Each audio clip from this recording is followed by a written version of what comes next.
दरभंगा। हाल ही में बेनीपट्टी में एक पत्रकार की हत्या हो गई थी। रविवार को उनके परिवार से मिलने जाने से पहले जन अधिकार पार्टी लोकतांत्रिक के राष्ट्रीय अध्यक्ष एवं पूर्व सांसद मधेपुरा पप्पू यादव का दरभंगा के NH57 स्थित एक निजी होटल पर रुकना हुआ। इसी बीच जन अधिकार पार्टी लोकतांत्रिक के स्थानीय दरभंगा से जिलाध्यक्ष डॉ मुन्ना खान पार्टी के कार्यकर्ताओं के साथ मौजूद रहकर जाप के राष्ट्रीय अध्यक्ष पप्पू यादव का स्वागत किया। बेनीपट्टी के पत्रकार बुद्धिनाथ झा की निर्मम हत्या हो गई है, जिनके परिवार से मिलने जाने से पूर्व उन्होंने संवाददाताओं को संबोधित किया। पप्पू यादव ने संवाददाताओं को संबोधित करते हुए कहा, हर दिन हत्याएं हो रही है और प्रशासन शराब के कारोबार में लगी है। सरकार और प्रशासन मुख्य दर्शक बनी हुई है।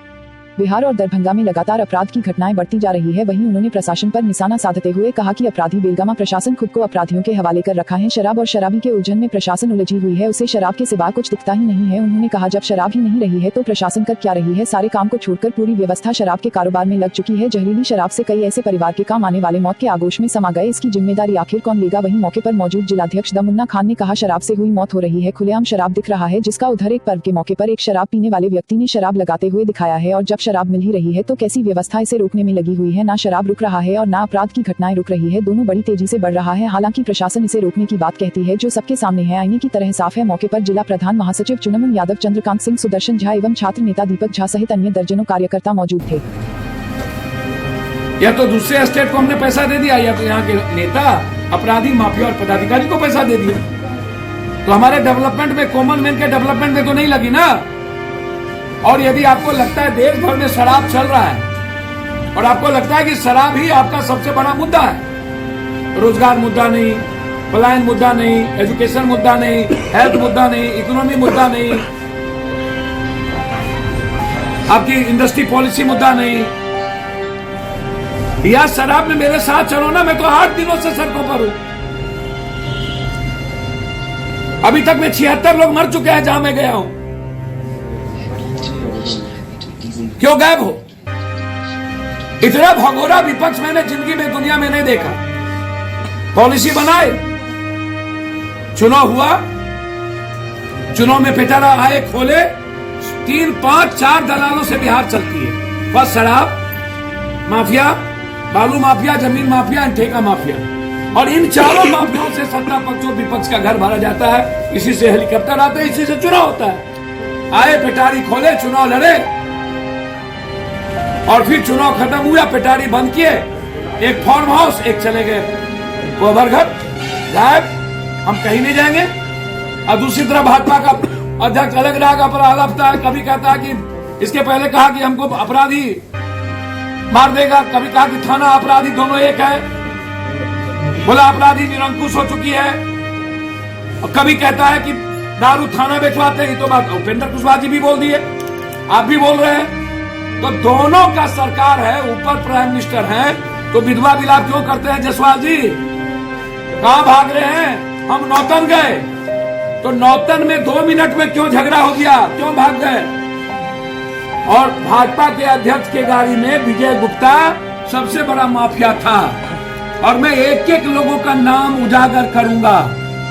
एवरीवन 15 दिनों के अंदर जितनी माफिया है, उसको ताकत है तो पप्पू यादव। आदमी के टैक्स से जिसका घर भरता है, जो तनख्वाह लेते हैं, उसकी जिम्मेदारी पहले तय होनी चाहिए। उसमें विधायिका पहले है।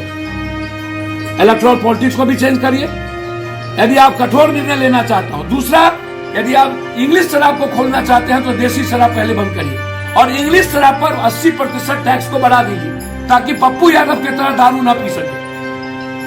और वो सिर्फ ब्लॉक में, और मात्र जिले में 4 जगह आप उसको खोलिए, मात्र ब्लॉक और 4 जगह, अन्यथा आप मत खोलिए।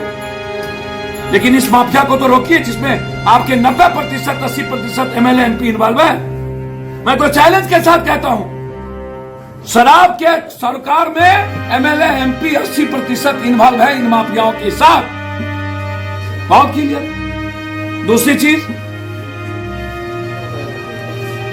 क्या कारण है कि लगातार थाने में लोग मारे जा रहे हैं? 2 बच्चे मारे गए मोतिहारी और सीतामढ़ी में, लड़के, एक कर्मचारी को मार दिया गया, स्कूटी इंजीनियर और थानेदार मिलकर के रोसड़ा में। वहां गए तो उसके परिवार, वहां पर 12 महिला को जेल भेज दिया, छोटे छोटे बच्चों को जेल भेज दिया, कोई पूछने वाला नहीं। और लगातार घटना, हमको लगता है हाजीपुर और दरभंगा में सोना ज्यादा है और डकैती ज्यादा है, पैसा ज्यादा है, मर्डर ज्यादा है, मुजफ्फरपुर माफियाओं का हब और अपराध का हब, लूट का हब दरभंगा और हाजीपुर, और लगातार मर्डर। मैं बुद्धिनाथ झा के मामले में सरकार से सीबीआई इंक्वायरी चाहता हूं। पार्टी की तरफ से 50,000 रुपया अभी पार्टी उसे देगी, जैसे शराब में मरने वाले हर परिवार को 15,000 रुपया हमने घोषणा कर दिया, दे दिया। और जिसकी बहन बड़ी हो, बेटी घर में है, उसको शादी हमारी पार्टी की तरफ से फाइनल। अब सरकार नहीं देगी, सरकार कह रही है शराब पी लिया, जो पिलाया उस पर कोई बात नहीं। तो इसीलिए बुद्धिनाथ झा जी को मारने वाले फर्जी नर्सिंग होम के मालिक हैं, जिसका उद्घाटन स्वास्थ्य विभाग के मंत्री करते हैं। मैं नीतीश कुमार जी से चाहता हूं पूरी जांच हो, बुद्धिनाथ झा और पूर्णिया के दोनों मर्डर केस के जांच सीबीआई इंक्वायरी से हो। 20-20 लाख रुपया दी जाए, दोनों फैमिली को सुरक्षा दी जाए, और जब तक जांच नहीं होती है तब तक मंत्री जी को इस्तीफा नैतिकता पर दे देना चाहिए। वो दोषी हैं या निर्दोष हैं ये मैं नहीं कह सकता। आरोप लगाया है, उनको दूध का दूध पानी का पानी करने के लिए खुद सीबीआई के डिमांड कर देना चाहिए, सामने आना चाहिए।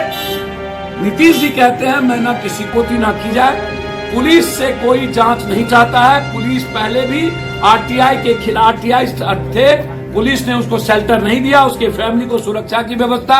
हम वहां जा रहे हैं, आर पार की लड़ाई है, पूरा परिवार पूरी पार्टी हमारी बुद्धिनाथ झा के परिवार के साथ करेगी। 16 तारीख को शराबबंदी को लेकर हाई लेवल मीटिंग होने। सर मैंने कहा कि मैंने मांगा है समय, मैं अपना सुझाव भेज दूंगा, और मैं अपना सुझाव लगातार 8 दिनों से गोपालगंज, मोतिहारी, बेतिया, सिवान, छपरा, पटोरी, समस्तीपुर, रोसड़ा, मुजफ्फरपुर, लगातार शराब घटना में हर परिवार से हम मिले हैं। और मुझे जो लगा, यदि आप शराब को कंप्लीट नष्टोनाबूद करना चाहते हैं तो अकाउंटेबिलिटी तय करनी होगी, अन्यथा आप अपने क्रेडिबिलिटी पर सवाल पर खड़ा उठेगा ही, आप उस पर नहीं कर सकते। और अकाउंटेबिलिटी तय करने के लिए विधायिका पहले, कार्यपालिका सेकेंड और थर्ड है न्यायपालिका। पत्रकार जी लोगों के बारे में कुछ नहीं कहना, हमाम में सब नंगे हैं, सूप बाजे तो बाजे, चलनियों बाजे, वही विपक्ष का हाल है। बस मैं इतना ही कह सकता हूँ।